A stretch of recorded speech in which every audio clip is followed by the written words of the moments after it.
Assalamualaikum warahmatullahi wabarakatuh.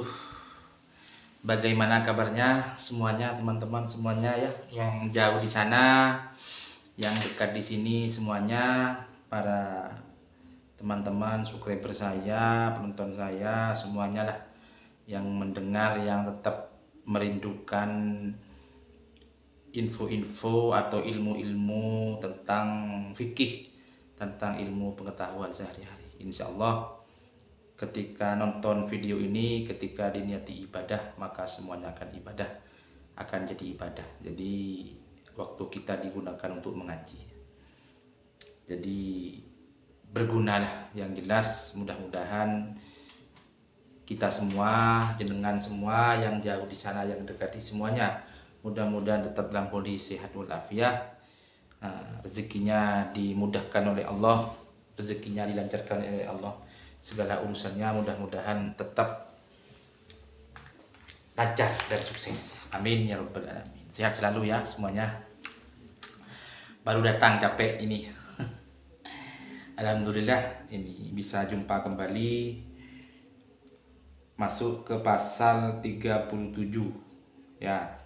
Jadi pembahasan malam ini adalah masuk kepada pasal 37. Pasal 37 adalah tempat-tempat yang diwajibkan tumak nina dalam sholat. Pasal 37 ini adalah tempat-tempat, maksudnya momen-momen yang diwajibkan tumak nina dalam sholat.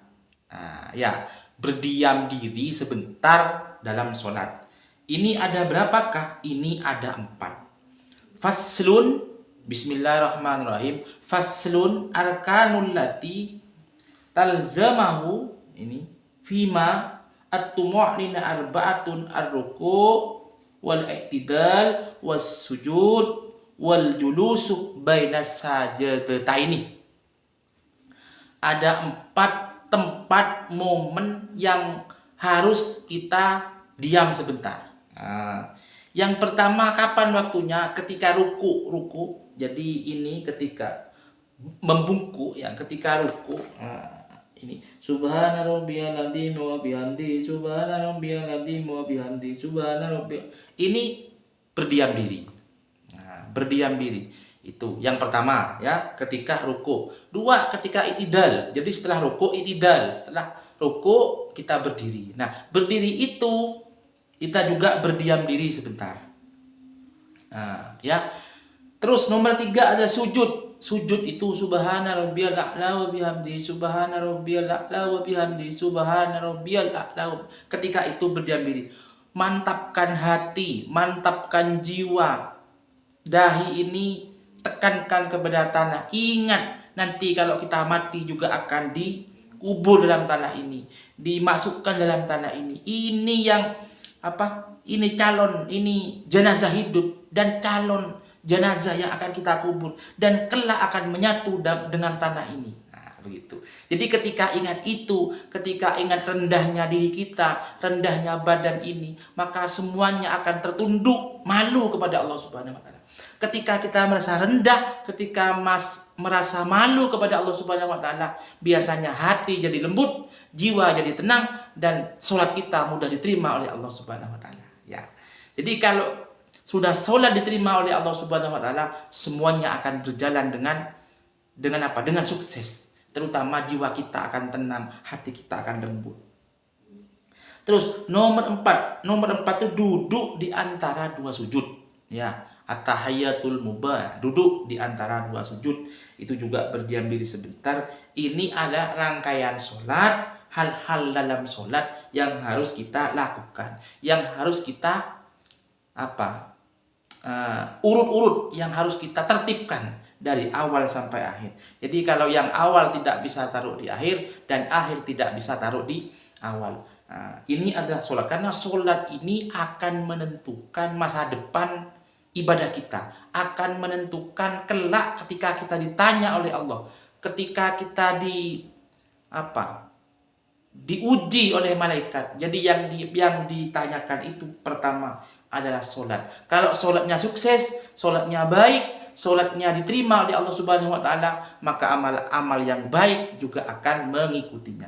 Karena sholat itu bagaikan pondasi dalam rumah. Jadi dalam rumah itu ketika ada pondasinya dengan kuat, maka rumah itu akan juga menjadi kuat. Dalam agama pun juga begitu. Jadi yang membuat kita kuat itu adalah agama atau sholat. Sholat itu ketika kuat, bagus, mantap, semuanya amalnya akan mengikuti. Satu lagi, dalam sholat usahakan harus tepat waktu. Ya, jadi dalam sholat harus tepat waktu. Jangan sampai lalai dalam sholat. Kalau ketika lalai dalam sholat, maka semuanya akan lalai. Rezekinya terhambat. Terus urusannya jadi ribet. Terus masalah semakin banyak. Cinta-cintamu juga, asmaranya juga semakin tidak lancar. Kenapa kok begitu? Karena sholatnya tersendat-sendat. Nah, pertanyaannya, misalnya tanya, loh, ada yang tidak sholat kok kaya misalnya. Ada yang ibadahnya rendah kok cukup. Terus dia ahli maksiat, kenapa istrinya cantik? Terus semua maksiat dilakukan, tapi kok dia sukses? Nah, itu jawabannya itu ada di konten saya yang kemarin. Itu namanya istidrot. Nah, ya, itu namanya istidrot. Ada di konten-konten yang lain yang sudah kami bahas. Ini sudah masuk waktu sholat. Sudah cukup. Jumlahnya ada 4. Terima kasih ya.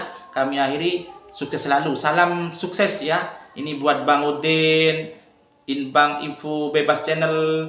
Terus semuanya sudah. Yang istiqomah menonton, mudah-mudahan salam semua kepada keluarga. Mudah-mudahan kita semua diberikan sehat selalu dan tentunya dalam lindungan Allah Subhanahu wa taala. Mungkin itu ya yang bisa kami sampaikan, karena masih mau ke pengajian ini. Ada undangan pengajian yang harus kami datangi dan jauh di sana di pucuk gunung. Kami mau berangkat sebentar lagi, kami mau sholat dulu. Terima kasih, kami akhiri ya. Mudah-mudahan sehat selalu. Salam semuanya kepada keluarga. Kami akhiri, wallahul muwaffiq ila aqwamit thoriq. Assalamualaikum warahmatullahi wabarakatuh.